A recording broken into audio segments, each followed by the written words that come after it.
Okay, hi, hello, what's up mga idol, mga loads. Ini mga loads. Gagawa po tayo ng isang gamit. Ito na po. Ituturo ko po to sa inyo. Itong gamit na to. Ito, isang carbon, isang bronze rod. Ito. Yung sukat ng bronze rod po natin.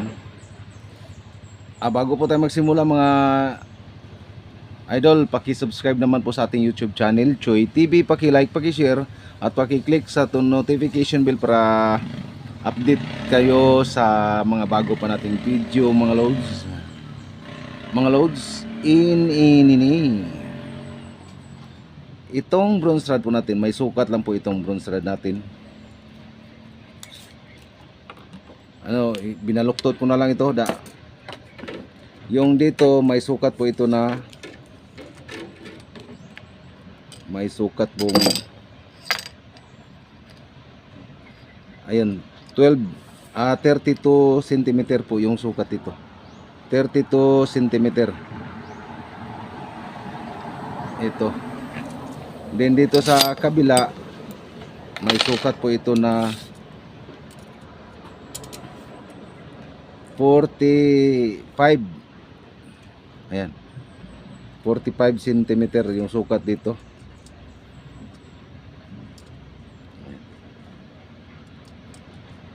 44 cm. Yan.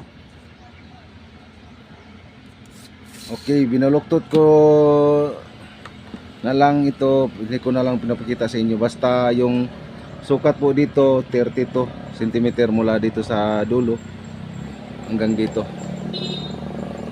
Then pagkatapos kumuha lang po ako ng ito, lagayan po ng fuse. Ito.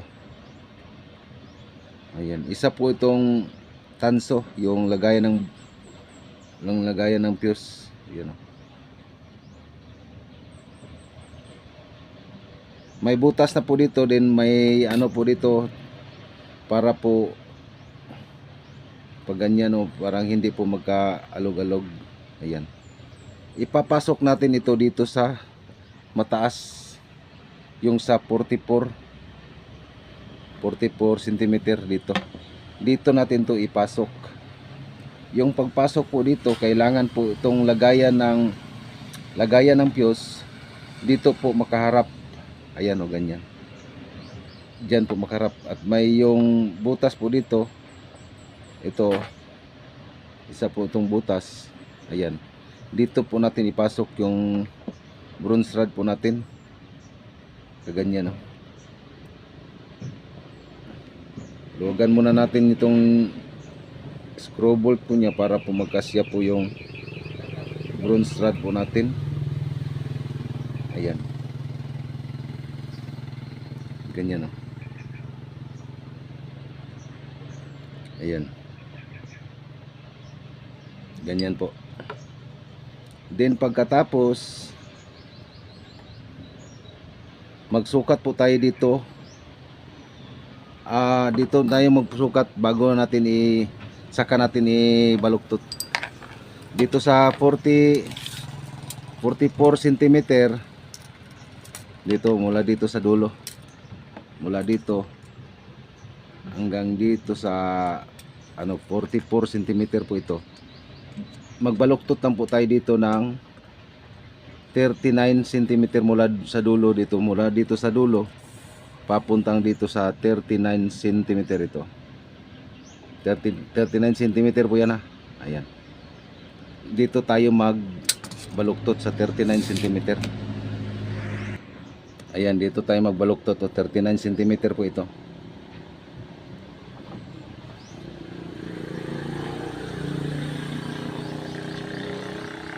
Baluktutin po natin na magkaharap po sila dito sa kabila po. Ito po yung range po natin, itong dalawa.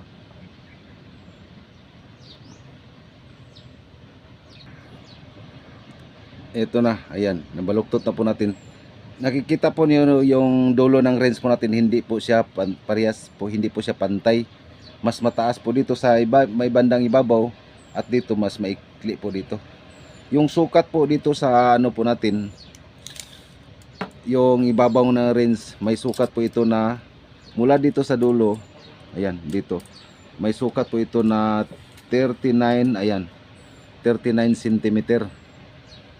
39 cm. At dito naman sa kabila, dito sa medyo maikli, 32 cm, ayan o.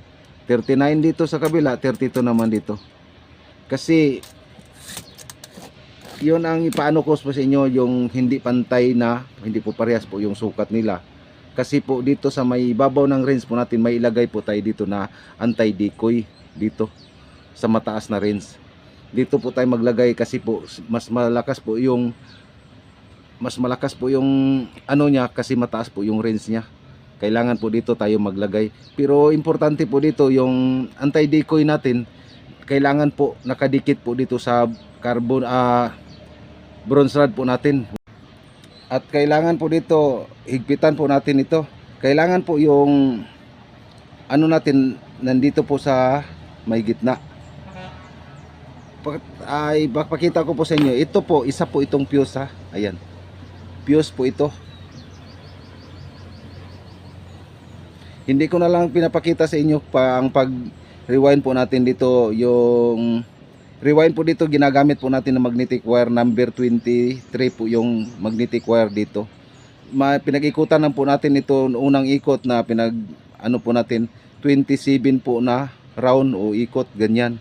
Then pagkatapos nagpatong po tayo ng isang patong lang, 27 din. Dalawang patong po ito ulit po mga idol. Ito dalawang patong, nakikita po nyo. May unang layer po tayo dyan. Then pagkatapos nagpatong tayo ng isa patong, 27 po na ikot ito mula dito hanggang dito. Hindi lang po natin pinag-ikutan ito sa yung bawat side ng fuse po natin, ayan o. Kasi dito po ito makalagay. Itong fuse, itong pinapakita ko po sa inyo, itong lagayan ng fuse. Ayan.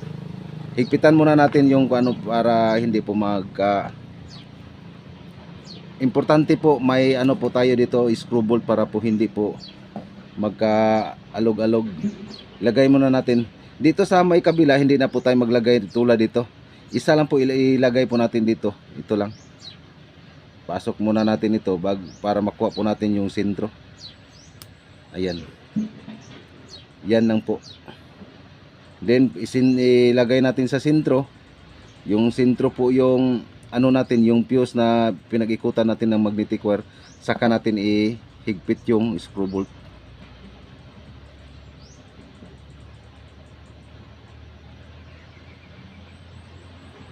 Ayan.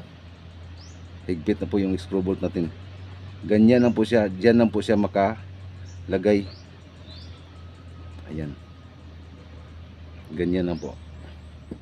Importante po nandito po sa sentro. Ito po yung gagawin po natin sensor, yung fuse ng locator po natin. Ayan. Then pagkatapos kumuha tayo ng ito, yung sa dulo ng ballpen, pinutol lang po natin yung sukat po ng dulo ng ballpen po natin. Ito po yung lagayan po natin ng anti-decoy. Itong ginagawa po natin, napakadaling sundan lang po ito. Maikling oras lang po yung gagawin po natin dito sa pagtuturo tungkol dito sa ginagawa po natin. Yung sukat lang po dito, ayan o, 4.5 cm. Kailangan po na bungkig po tayo. Ayan, 4.5 cm yung lagayan po natin ng anti-decoy. Dito sa may dulo ng yung ballpen po natin, ganyan lang, para po yung range po natin, yung bronze rod po natin, kasyang-kasya lang po siya dito. Ayan o. Pag medyo maliit po yung dulo ng ballpen, putulan niyo lang ng konti lang yung puputulin po natin dito hanggang magkasya po yung bronze rod po natin dito. Ayan o. Then pagkatapos maglagay po tayo pagkatapos maglagay tayo dito ng anti-decoy sa loob, lalagyan na po tayo natin ng glue, yung pandikit po natin. Ilagay muna natin ito. Kailangan po yung dulo ng rinse, yung dulo ng ballpen, kailangan po nakaharap sa dulo ng rinse natin, ganyan o. Ayan. Ayan. Then dito sa ano, kailangan po nandyan lang po siya, hanggang dyan lang. Itong isang rinse lang po natin lalagyan ng anti-decoy po natin dito. Ayan, oh. Lalagyan natin dito yan sa loob ng anti-decoy po natin, saka na po natin ano po dito sa may bandang likuran, para po hindi po malaglag po yung ilagay po natin na anti-decoy. Okay, ayan, oh. Ipapakita ko po sa inyo yung anti-decoy po natin. Itong anti-decoy po natin, isa po itong mineral na galing minahan. Binigay lang po sa atin ito. Yung kaibahan na po dito, yung anti-decoy po natin parang may halong kumikinam. O hindi ko po alam na bakit may kumikinam po ito. Ayan, ipapakita ko po sa inyo. Ilagay natin sa isang papel. Ito na po, may papel na po tayo. Ulit po yung itong ginagawa po natin, maikling oras lang po yung magagamit natin dito para hindi po tayo boring. Ulit po, paki-subscribe naman po sa ating YouTube channel, Choy TV. Huwag natin kalimutan yan. Please lang po mga idol. Ayan, itong anti-decoy na mineral na anti-decoy yung binigay po sa atin, yung pinapakita ko po sa inyo, isang haluan ko na sana ito ng isang carbon. Pero mas maganda po daw na walang carbon po ng halo. Ayan, bigay po sa atin ito. Hindi lang po natin haluan ng carbon, kasi po yung fuse po natin dito sa range po natin, may halo na po daw yung ng carbon. Ito ceramic at saka carbon sa ilalim dito sa fuse po natin. Ito po yung ilagay natin dito sa loob. Then pagkatapos, pag malagay na po natin, lalagyan na po natin ito ng pandikit para po hindi po malaglag po yung nandito po sa ilalim. Ayan, mamaya na po natin ilagay po yan. Papakita ko po sa inyo yung ibang ano po natin. Kumuha lang po tayo ng isang, ayan, isa po itong plastic. Ito po yung gagawin po natin na body. Ayan, o. Puputulan lang po natin ito. At pagkatapos po patulan natin mamaya, o kung pwede lang hindi na po natin mapuputulan, ano po natin, ilagay muna natin. Butasan po natin dito. Kailangan yung pong butas dito, kung ano po yung sukat ng range po natin dito, yun po ang ano po natin. Ayan, 6 cm po yung sukat dito, mula dito hanggang dito sa kabila. 6 cm din. Pagkatapos magsukat po tayo dito ng 6 cm din. Magbutas muna tayo dito sa may bandang ibabaw, at saka tayo magsukat mula dito sa butas hanggang dito ng 6 cm. Kumuha lang po tayo ng, mas para madali lang po yung gagawin po natin pagbutas, kumuha lang po tayo ng, ayan, yung barina. Eto na, ayan, binutas ko na lang. Hindi ko na lang pinapakita sa inyo yung pagbutas ito, kasi madali lang po itong gagawin ng pagbutas po dito sa plastic. Ito, parang madali lang po yung oras natin. Dito po ito makalagay. Nakikita po ninyo yung plastic po natin dito, medyo mas maikli po dito. Dito mas mataas po yung allowance dito, at saka dito. Ito, ayan, dito kasi po dito tayo maglagay po yun ng bearing. Nakatindig po ito, ganyan. Pasok na natin. Ulit po, itong ibabaw ng yung mataas po natin na range, dito po sa may ibabaw makalagay. Diyan. Ganyan. Then pagkatapos dito nakapasok isa. Ganyan lang po, ayan.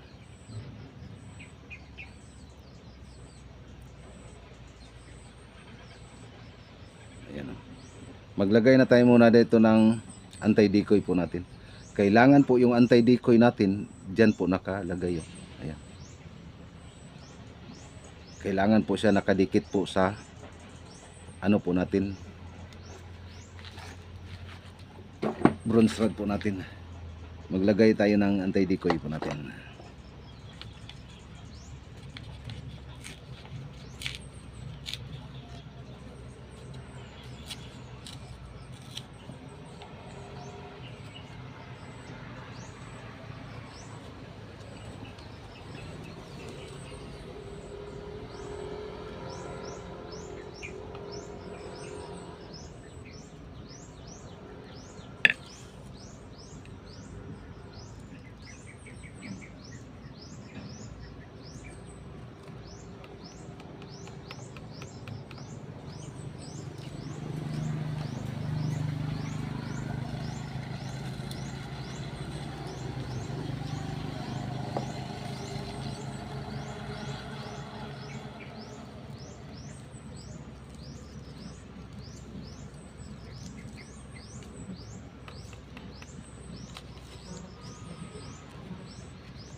Yun pong anti-decoy po natin. Ayan.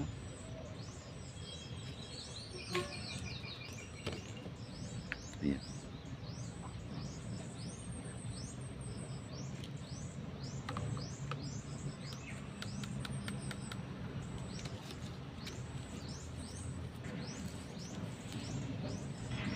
Kailangan po itong lagayan po natin, punuin po natin to ng anti-decoy po natin.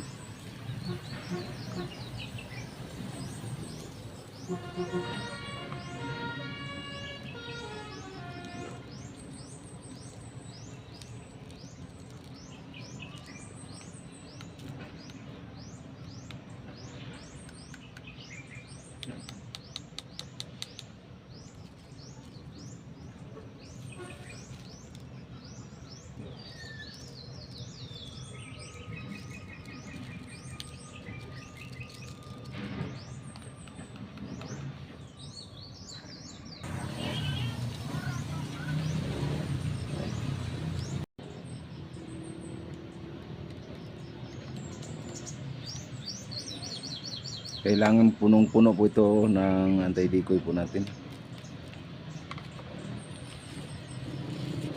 Kunti na lang po. Ayan, punong-puno na po. Then pagkatapos lalagyan natin ito ng pandikit. Kunti lang po ilagay natin ng pandikit ito. Dito lang po sa may babaw. Para po lang po na hindi po ano po yung linagay po natin.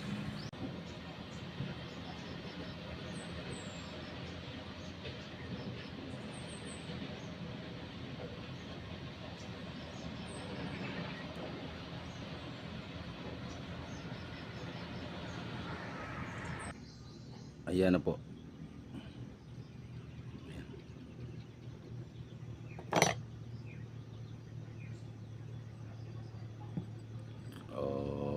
Okay.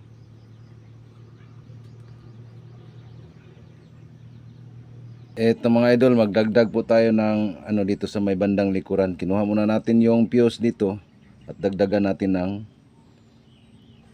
magnetic coil dito sa likuran. Kukuha lang po tayo ng ito, isang bronze. Then pagkatapos ganyan po natin dito sa likuran.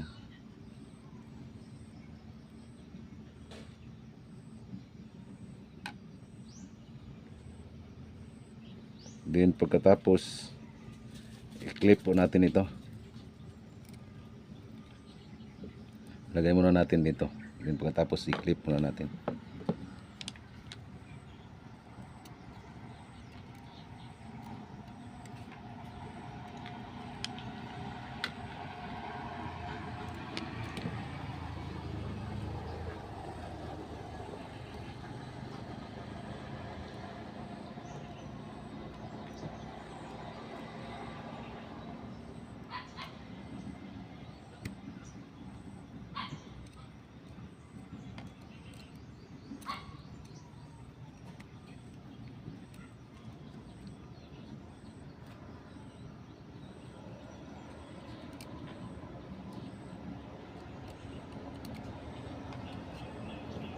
Yan. Pagkatapos ano na po natin dito sa kabila.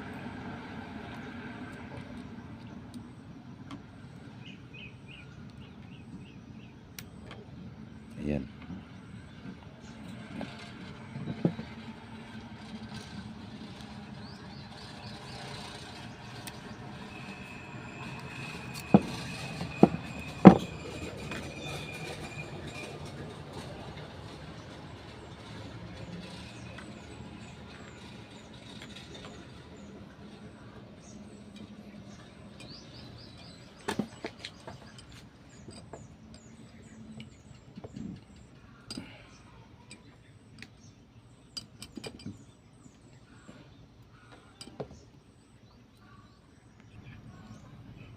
Ayan. Pagkatapos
Then ito, 1 layer lang po to ng 87 po na ikot.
Ayan.